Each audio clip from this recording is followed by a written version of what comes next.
Are you tired of trying to speak English but still feel nervous, stuck, or unsure of the right words? You're not alone.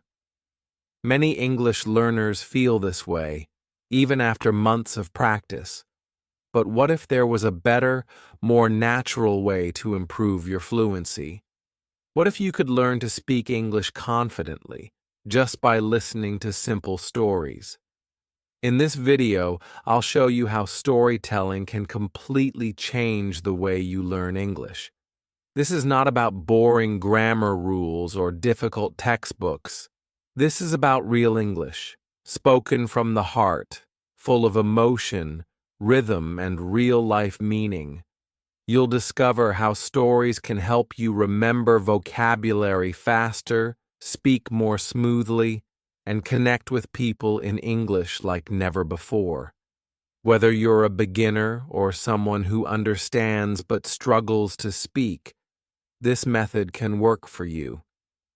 Get ready to fall in love with English again, because once you hear how simple stories can change your English, you'll never want to learn any other way. So, if you're ready to speak English with more confidence, more ease, and more power, let's begin this journey together. Chapter 1. Why Storytelling Matters. You may ask, Jay, why are stories so important? I just want to speak English better. And I understand you, I really do. But I want to show you something. Storytelling can help you speak better. Storytelling can help you remember more words. Storytelling can help you feel more confident. And storytelling can help you fall in love with English. Let's go step by step. First, stories make learning fun and interesting. Let me ask you a question. Have you ever read a grammar book and felt bored? Have you ever memorized vocabulary and then forgot it the next day? You are not alone. Many English learners feel the same. Studying this way can feel dry and hard. It feels like work. And when something feels like work, it is hard to keep going. But now imagine this. You are listening to a short story. The story is simple. It is about a boy who wants to learn English. He tries every day. He makes mistakes. He feels shy, but he never gives up. As you listen, you feel something. You feel emotion. You feel his pain. You feel his courage. And now, you are learning. You are learning new words. You are learning how sentences are made. You are learning the rhythm of English. But it doesn't feel like work. It feels fun. It feels like a movie. It feels like real life. That is why stories are powerful. They keep you interested. They keep you excited.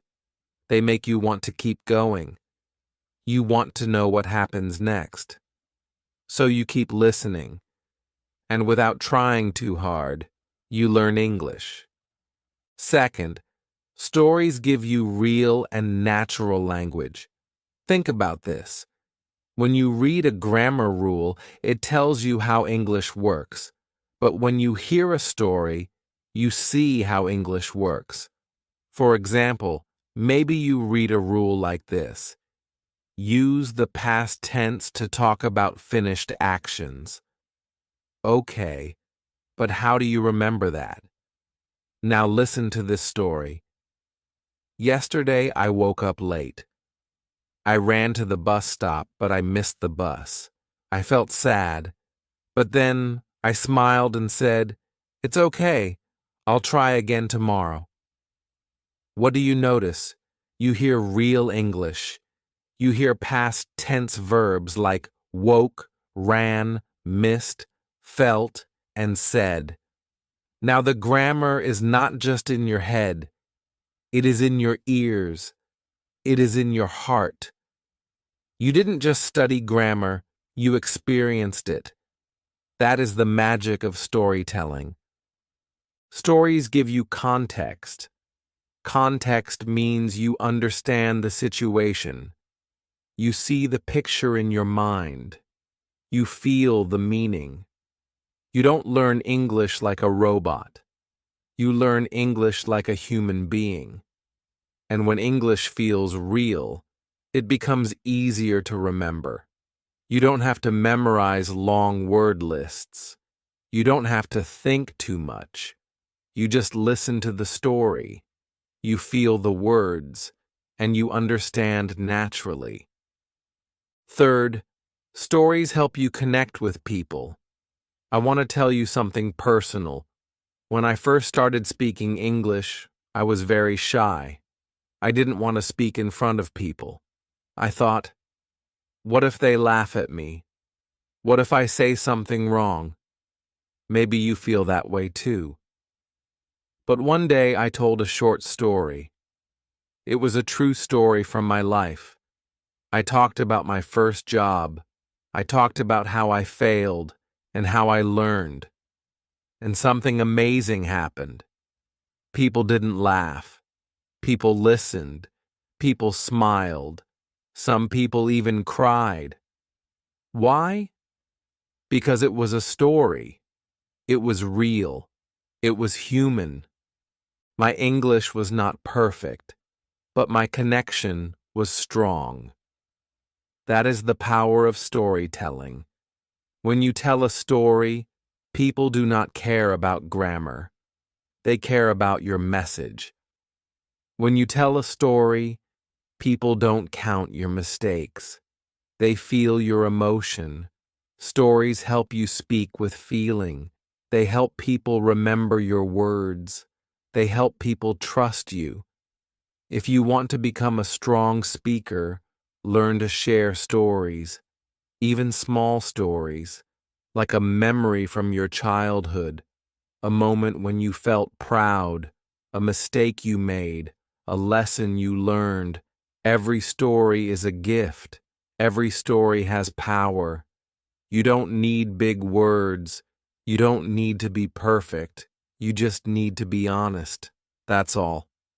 Let me show you a very simple example. Just listen to this small story. One day, I lost my phone. I looked everywhere. I looked under the bed. I looked in my bag. I asked my mom. I was scared. But then, I laughed. It was in my pocket. What did you learn from this short story? You learned real verbs. Lost, looked, asked, was, laughed. You learned phrases, under the bed, in my bag, in my pocket. You learned emotion, scared, laughed. And you probably smiled or laughed too. Why? Because it felt real and funny. And because of that feeling, you remember the words. This is how we learn. This is how we grow. One story at a time, one moment at a time. Now, what can you do to use storytelling in your English practice? Here are some simple steps. First, listen to short stories every day. Use YouTube. Use audiobooks. Use English podcasts. Choose stories that match your level. Second, repeat the stories out loud. Copy the rhythm. Copy the feeling. Use your voice. Third, write your own stories. Start small. Write about your day. Write about something you remember. Use easy words. Write like you speak. And fourth, share your stories. Tell a story in your English class. Tell a story to your language partner.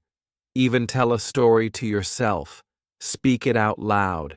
You will feel your English getting stronger. You will feel your words coming faster. You will feel more free. Not because you studied more, but because you felt more. That's the power of storytelling. My friend, I want to remind you, you don't need to be perfect. You don't need to know every word. You don't need to speak like a native speaker. You just need to speak like you, with honesty, with feeling, with stories. Your story is your strength. Your story is your English. So don't be afraid. Start small, start today, and let your story grow, because every word you speak is a step forward. And I'll be here, walking with you.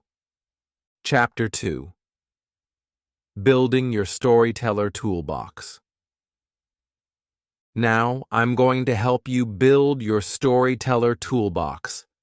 Just like a builder needs tools to build a house, a speaker needs tools to build a great story.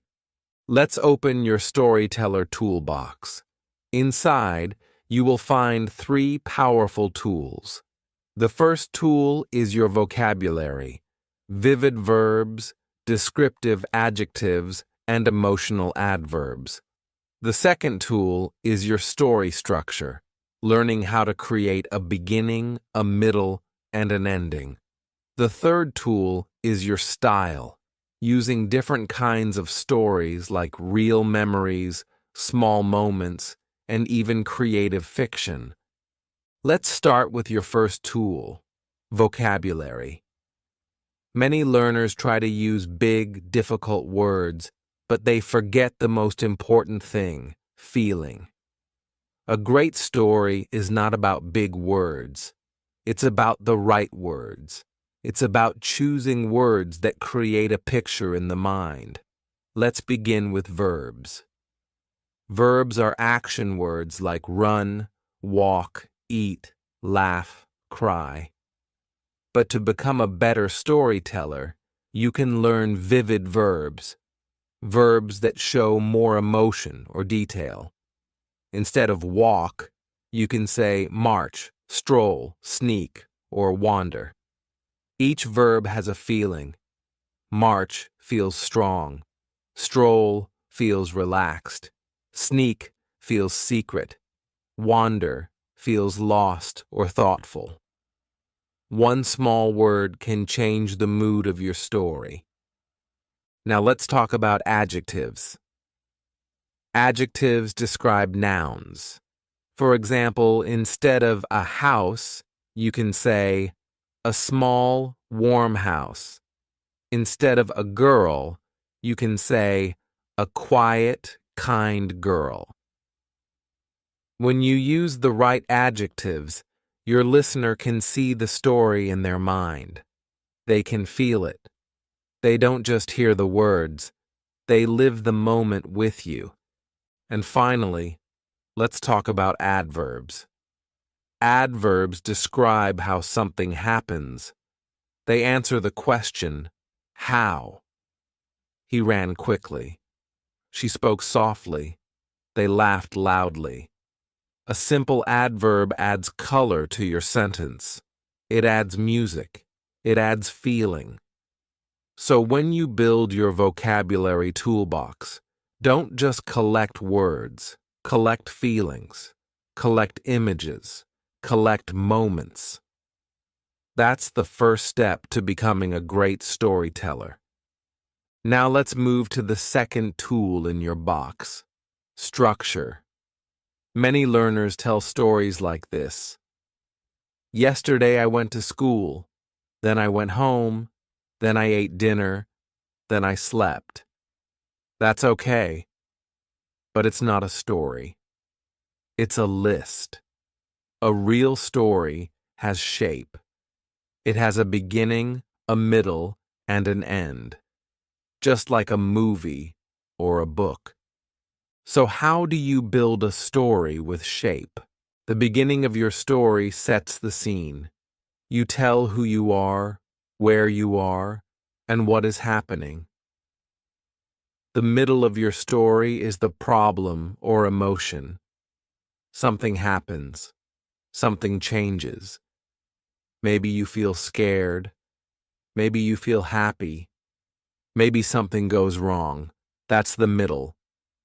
And the end of your story is the result. What did you learn? What changed? What did you feel? Let me give you an example. Listen to this short story. One day, I missed the bus. I was late for school. I ran and ran. My heart was beating fast. When I arrived, the door was closed. I knocked. My teacher opened the door. She smiled. She said, "You're here. That's what matters." I smiled back. That day, I learned that small things don't need big fear. See, it's a simple story, but it has a clear beginning. I missed the bus. It has a middle.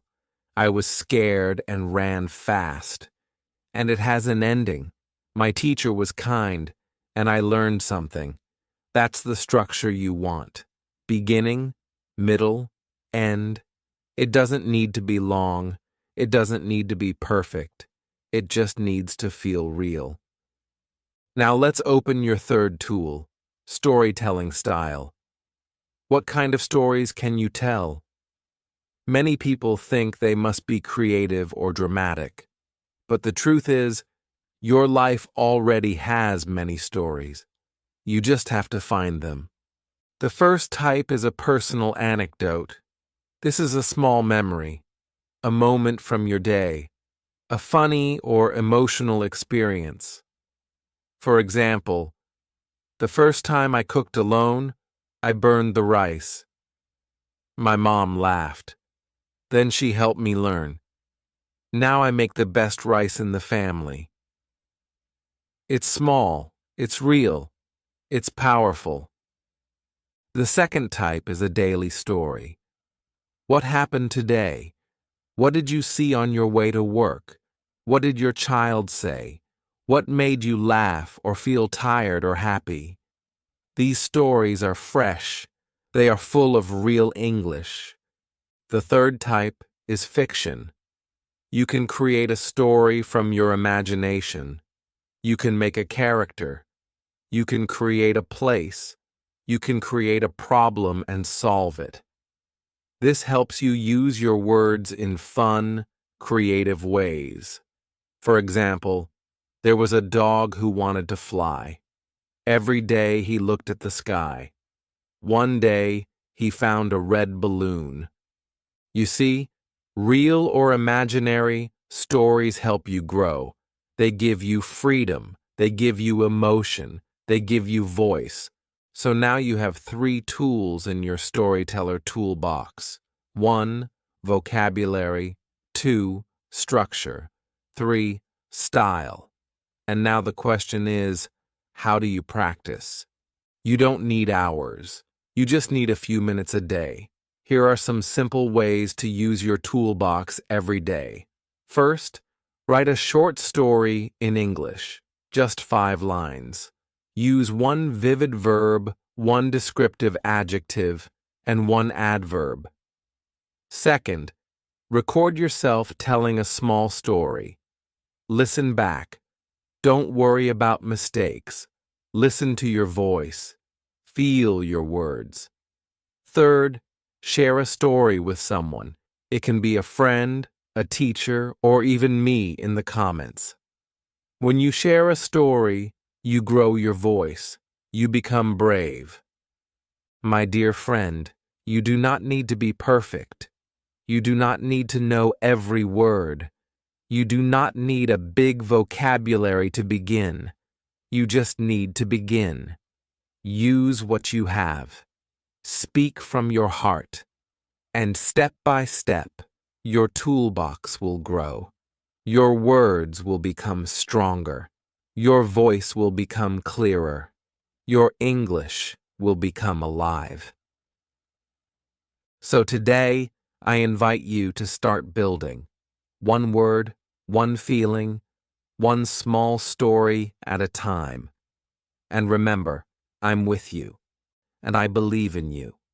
Your voice matters, your story matters, and your journey matters. Chapter 3. Crafting compelling narratives. Now that you have your storytelling toolbox in your hand, it's time to start building. You have your verbs, your adjectives, your adverbs. You know how to make a beginning, middle, and ending. You know the types of stories you can tell, real, daily, or imaginary. Now comes the next step. How do you craft a compelling story? How do you make your listener stay, feel, and remember? To create a strong story, you need to think about the heart of it. And the heart begins with one simple thing: a hook. A hook is how you start your story. It pulls your listener in. It makes them say, "Wait, I want to know more." A good hook can be a question. It can be a surprising sentence. It can be a strange image, or it can be a deep feeling. It doesn't need to be long. It just needs to open the door.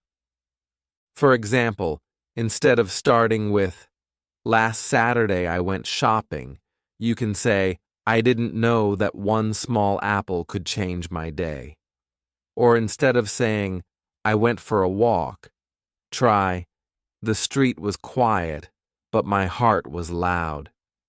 These hooks are simple, but they create questions. The listener wants to know, what happened with the apple? Why is your heart loud? So they keep listening. And that is the job of the hook. Once you have your hook, your next step is to build a world that feels real. And for that, you need characters and settings. A character is the person in your story. It can be you. It can be your friend. It can be your grandma. It can be someone you imagine. What matters is that your listener can feel the character. They understand them. They care about them. To create a good character, think about small details. Don't just say, "My brother." Say, "My brother, who always wears a red jacket and walks like he's dancing." That one line tells a story. Your listener now sees your brother. They remember him. The character becomes real. The same goes for your settings. Don't just say, "We were in the kitchen." Say, "We were in the small kitchen where the window always smells like warm bread." This line helps your listener picture the place. They feel like they're there with you. That's what you want. You want your story to feel alive. Now your hook has pulled the listener in. Your characters and settings have made them care. What's next? Tension. Tension means the feeling of what will happen next. It is the question that keeps the listener curious. It is the little feeling inside that says, "I need to know." You don't need a big problem to create tension. Even a small moment can hold suspense. Let's take a simple example. I looked at my phone. One message. I knew it would change everything. But I waited. I didn't open it. That small moment creates a feeling. What is the message? Why did you wait? What happened next? This is tension. It holds the story together like a thread. It doesn't let the listener walk away. To build good tension, use your words slowly. Use rhythm. Use silence. Say things like, "I opened the door and saw," then pause. Let the listener wait. Let them wonder, then continue. This slow rhythm creates emotion. It makes the story feel bigger, even if the moment is small. Another way to build tension is with emotion. When your character feels something strong, fear, joy, sadness, the listener feels it too. If you say, "I was so scared I couldn't move," your listener holds their breath with you. If you say, "I was so happy I cried," Your listener smiles with you. Stories are not just about events, they are about feelings. So don't be afraid to share how you felt. That is what brings people close. Let's try putting all these parts together. Hook, character, setting, tension. Here's a short example. I didn't expect anything special that morning, just tea, toast, and another normal day. But when I opened the mailbox, there it was, a small letter with no name. My hands started shaking. I looked around. Who sent it? Why? My heart started racing. I opened it slowly and read the first line. I'm sorry. What do you feel when you hear that? Curiosity, tension, emotion, and most of all, connection. Because we've all had moments like that, moments when something small felt big. That's the beauty of storytelling. It takes the small moments and makes them meaningful. Now, let's practice making your own story.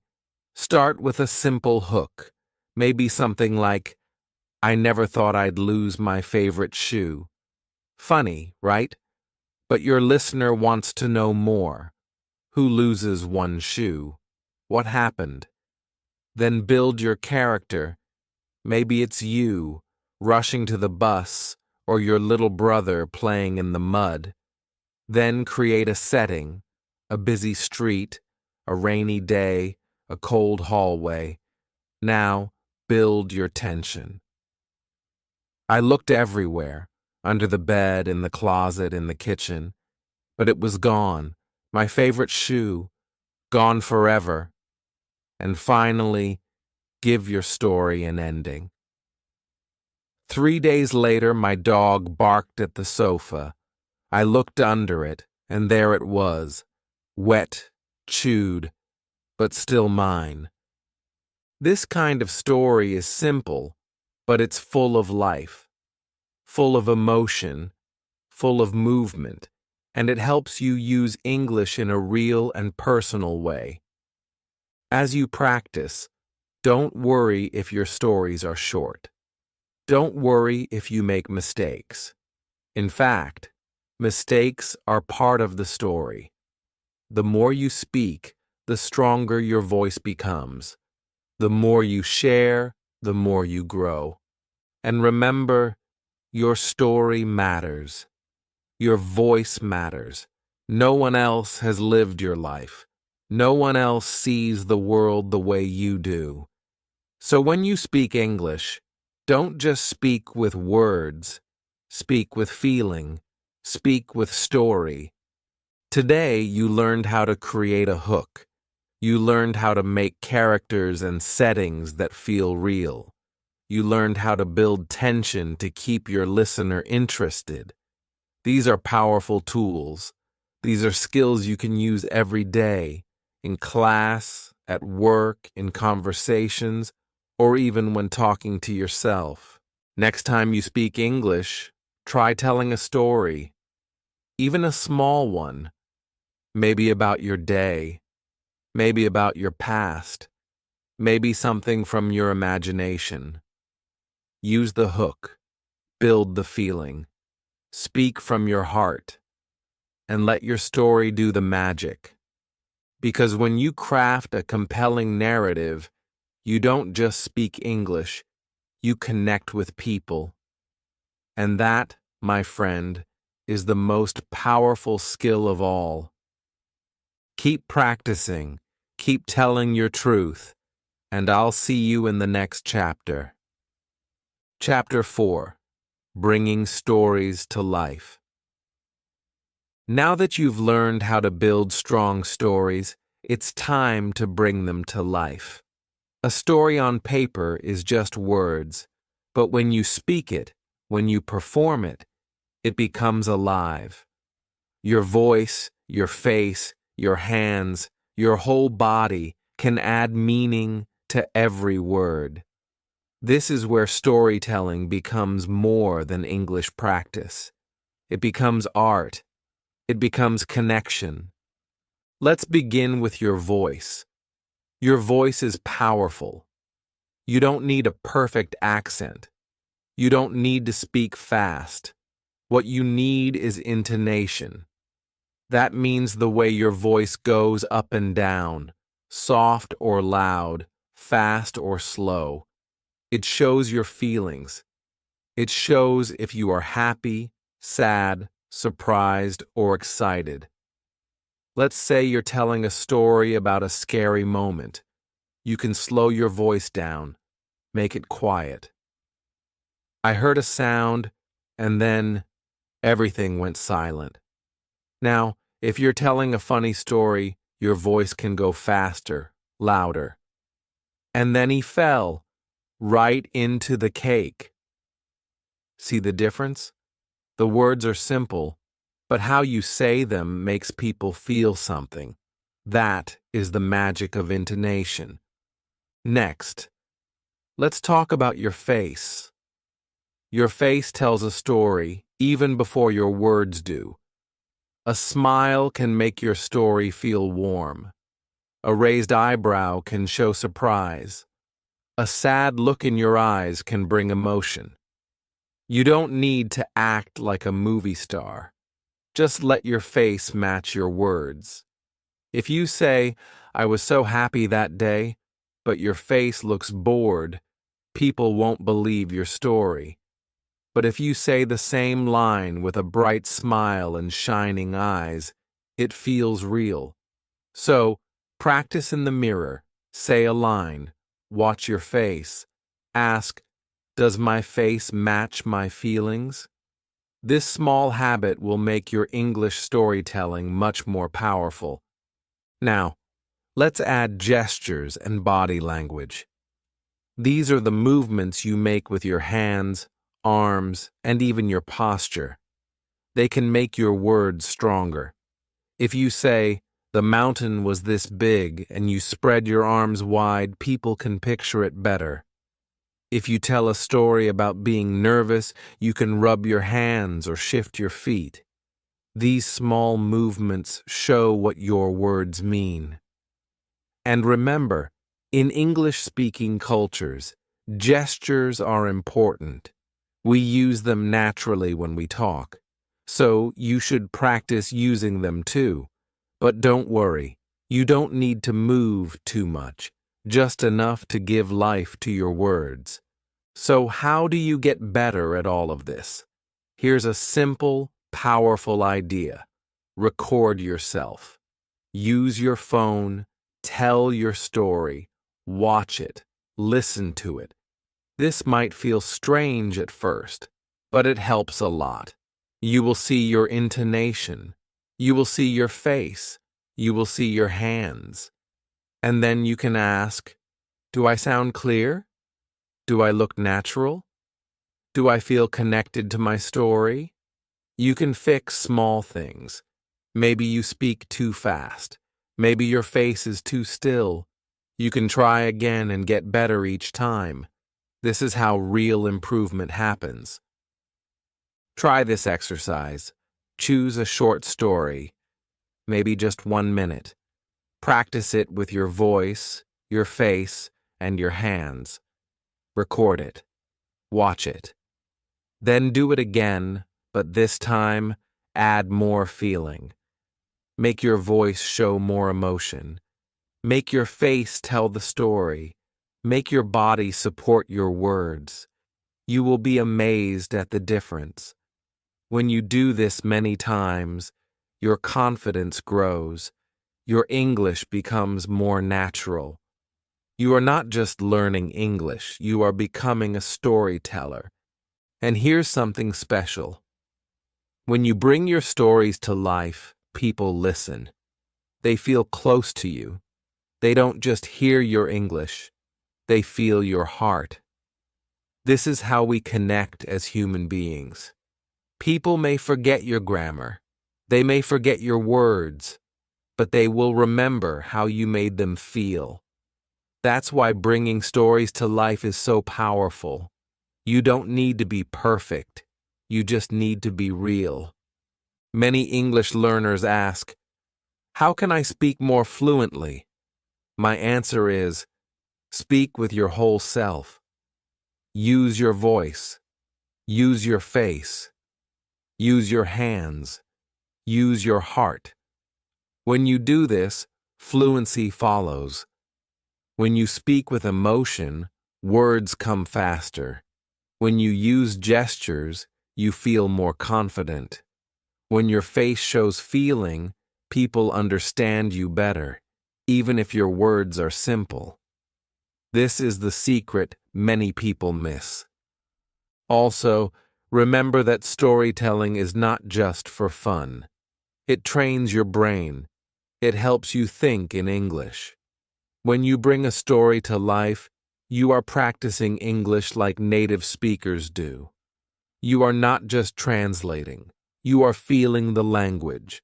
You are expressing ideas. You are building fluency through action. Let's take another simple example. Imagine you are telling a story about your childhood. You can say, "I was a little boy. I loved the rain. One day I went outside. I danced in the rain. I laughed. I played. I fell in the mud." Now, bring it to life. Smile when you say you laughed. Move your hands when you say you danced. Look surprised when you say you fell. Suddenly, the story becomes alive. Your listener can see it, feel it. This is what makes you a great communicator. So, here is your homework. Pick one story from your life. Something simple, something real. Maybe about school, your first job, or a funny moment. Write it out. Then practice it. Add intonation. Add facial expressions. Add gestures. Then record it. Watch it. Improve it. Do this once a week. In a few weeks, you will feel the change. You will speak with more feeling, more ease, more confidence. And the best part, you will enjoy it. Because storytelling is not just learning. It is fun. It is freedom. Remember, you don't need a big stage. You don't need an audience of 100 people. You can practice storytelling anywhere. In your room, with a friend, in front of a mirror, on a video call. Every small moment counts. Every time you bring a story to life, you are one step closer to real English fluency. So keep going. Keep telling stories. Keep using your voice, your face, your hands, your heart. This is your time to shine, not just as an English speaker, but as a real storyteller. Chapter 5. Mastering English Fluency Through Storytelling. Storytelling is not just for entertainment. It is a powerful tool for mastering English fluency. When you tell a story, you use many different parts of the language all at once. You use vocabulary, grammar, pronunciation, and emotion. And because stories are about real or imaginary people and events, they naturally help you speak with more feeling and expression.